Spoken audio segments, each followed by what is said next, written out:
Bismillahirrahmanirrahim. Assalamu alaikum. I hope that you are doing great. In today's lecture, I am going to talk about two words. दो words की meaning और उनके usage को हम देखेंगे. दोनों वर्ड्स एक जैसे लगते हैं बट दे आर डिफरेंट. वो दोनों डिफरेंट हैं. आइए देखते हैं कि वो वर्ड्स कौन से हैं. The first one is uninterested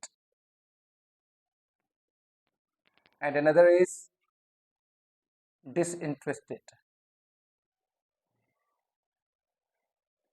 Uninterested and disinterested. Most of the students and most of the people think कि ये दोनों जो है they are same, they are similar in terms of their meaning, but ऐसा नहीं है. They are different and they are used differently in different contexts. ये दोनों different words हैं, उनका usage भी क्या है, different है. Uninterested basically it implies a lack of interest. What does it imply? इसका मतलब क्या है? Lack of interest. Lack of interest. Or simply you can say not interested. Not interested. अब lack of interest या not interested ये uninterested का मतलब है. ओके. और फॉर एग्जाम्पल इन सिंधी और इन उर्दू मतलब दिलचस्पी का न होना. दिलचस्पी का न होना. तो हम कहते हैं कि uninterested. Uninterested person is one who is not interested. Okay. जिसको कोई भी दिलचस्पी ना हो. फॉर एग्जाम्पल हम एग्जाम्पल को देख लेते हैं कि उसको सियासत में कोई भी दिलचस्पी नहीं. कोई भी दिलचस्पी नहीं. इन सिंधी फॉर एग्जाम्पल उनके सियासत में का भी दिलचस्पी ना है. तो इनकी इंग्लिश की थी he is uninterested. He is uninterested in politics. He is uninterested in politics, you can say, or you can say he is not interested in politics. He is not interested in politics. Uninterested is the opposite of interested. Interested जो इच्छा है opposite है. For example, वो देखो cricket में दिलचस्पी ना है. I'm uninterested in cricket. I'm uninterested in art. I'm uninterested in sports, whatsoever you like. There the context में uninterested. Whenever you use the word uninterested, it will be implying the meaning of lack of interest or not interested. क्या जो मतलब दी दो, ये कौन सा मतलब देगा? मतलब दिलचस्पी का न होना का मतलब इसका होगा uninterested का. ओके. और ये अपोजिट है हमारा इंटरेस्टेड का. The word disinterested is not the opposite of interested. ये जो डिसइंटरेस्टेड है ये अपोजिट नहीं है इंटरेस्टेड का. This is completely different word. ये सेपरेट वर्ड है. और इनफॉर्मल स्पोकन लैंग्वेज में इनफॉर्मल या you can say informally you can use it किसकी जगह पे टू रिप्लेस अनइंटरेस्टेड. इनफॉर्मली. अब इनफॉर्मली का मतलब क्या है कि इन स्पोकन लैंग्वेज स्पोकन में आप यूज कर सकते हो डिसइंटरेस्टेड को अनइंटरेस्टेड की जगह पे. But what you are supposed to bear in your mind is that के disinterested का मतलब अलग है. और ये जो इनफॉर्मली हम यूज करते हैं इसको अनइंटरेस्टेड की जगह पे इसको मोस्ट ऑफ द पीपल ये मोस्ट ऑफ द जो नेटिव स्पीकर्स हैं वो इसको जो है रॉन्ग जो है कंसिडर करते हैं.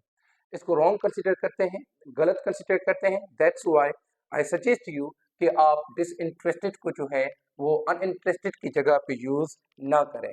अब डिसइंटरेस्टेड का मतलब क्या है? It does not employ lack of interest. इसका मतलब ये नहीं है कि लेक ऑफ इंटरेस्ट का न होना इसका मतलब नहीं है. अब इसका मतलब क्या है? इसका मतलब फॉर एग्जाम्पल इसके जो सिनोनिम्स हैं वो है एक इम्पार्शियल या अनबाइस्ड, इम्पार्शियल अनबाइस्ड. अब इसका मतलब है. अब डिसइंटरेस्टेड का मतलब क्या है कि आपका मतलब नॉट इन्फ्लुएंस्ड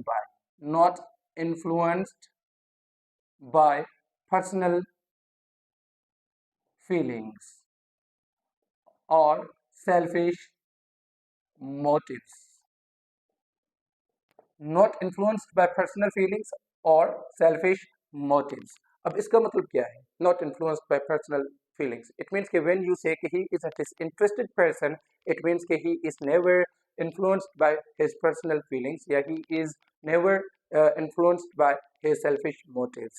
जैसे फॉर एग्जाम्पल हम कहते हैं ना कि ये जो जज है ये जो है गैर जानिबदाराना। अब गैर जानिबदार सिंधी या उर्दू में इसका मतलब क्या होगा? गैर जानिबदार। गैर जानिबदार का मतलब क्या होता है कि किसी दूसरे की साइड न लेना। For example, there are two parties involve in any case, दो किस केस में इन्वॉल्व हैं, और जो जज है जो कि आपको मतलब जो है डिसीजन सुनाने जा रहा है, वो किसी की भी साइड नहीं लेता, and he is neutral to decide the case. वो न्यूट्रल होता है और न्यूट्रली आप अपना जो है फैसला जो है सुनाता है, क्योंकि उसको पता है कि अगर किसी की भी वो साइड लेगा तो इसका कोई भी फायदा नहीं होगा।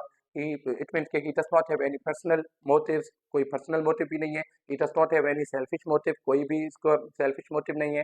तो he will be making a fair decision. तो फिर वो सही से जो है वो क्या देगा, अपना फैसला सुना पाएगा, फिर सही से फैसला जो है वो देगा। फॉर एग्जाम्पल हम मिसाल देते हैं कि कायदे आजम पॉलिटिकल मोटिव्स, कायदे आजम पॉलिटिकल मोटिव्स, पॉलिटिकल मोटिव्स वर डिसइंटरेस्टेड, डिसइंटरेस्टेड। अब इसका मतलब क्या है कि कायद-ए-आज़म के जो पॉलिटिकल मोटिव्स थे that time, Quaid-e-Azam was a great leader, एक अजीम जो है वो लीडर थे, और उनके जो पॉलिटिकल मोटिव्स थे उस टाइम वो डिसइंटरेस्टेड थे। इट मीन्स कि उनके जितने भी एक्शंस थे या जितने भी मूवमेंट एक्टिविटीज़ थी, पॉलिटिकल एक्टिविटीज़, वो इनके अपने मफाद के लिए नहीं थी, वो मतलब नेशन के लिए या पाकिस्तान बनाने के लिए थी। So you will be using के the word disinterested. It means के वो उनका जो भी फैसला था, जो भी एक्शन था, वो गैर जानबदाराना था, और उनका कोई भी पर्सनल या जो है सेल्फिश मोटिव नहीं था। तो this can also be replaced with these words impartial. Impartial का भी मतलब यही होता है कि व्हेन यू से कि अ जज इज इम्पार्शियल, अ जज इज इम्पार्शियल का मतलब क्या है कि अ जज is not party to any other person. किसी और का मतलब जो है वो पार्टी। जे सिंधी में पार्टी ना कंहिंजी धुर न हुअण, कंहिंजी धुर न हुअण जो मतलब कंहिंजी साइड न वठण। ठीक है, जेके डिसइंटरेस्टेड माण्हू हूंदा आहिनि उहे कंहिंजी साइड न वठंदा आहिनि। जो डिसइंटरेस्टेड पर्सन होते हैं वो किसी की साइड नहीं लेते, वो न्यूट्रल रह के अपना फैसला जो है वो सुनाते हैं। So in that context we use the word disinterested. I hope कि तव्हांखे the word disinterested and uninterested जो मतलब समझी विया हूंदो। इन जेको शॉर्ट या असां हिनखे वीह रिव्यू था करे वठूं, हम दोबारा इसको रिव्यू कर लेते हैं। अनइंटरेस्टेड का मतलब क्या होता है? लेक ऑफ इंटरेस्ट, मतलब दिलचस्पी का न होना।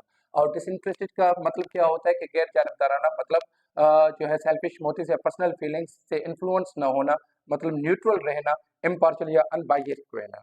जैसे फॉर एग्जांपल जो जजेस हैं, जजेस are suppose to be disinterested. जो जजेस होते हैं हम चाहते हैं कि वो डिसइंटरेस्टेड रह के अपना जो है फैसला सुनाएं। आई होप कि आपको समझ आ गया होगा। Thank you so much. अल्लाह हाफिज़।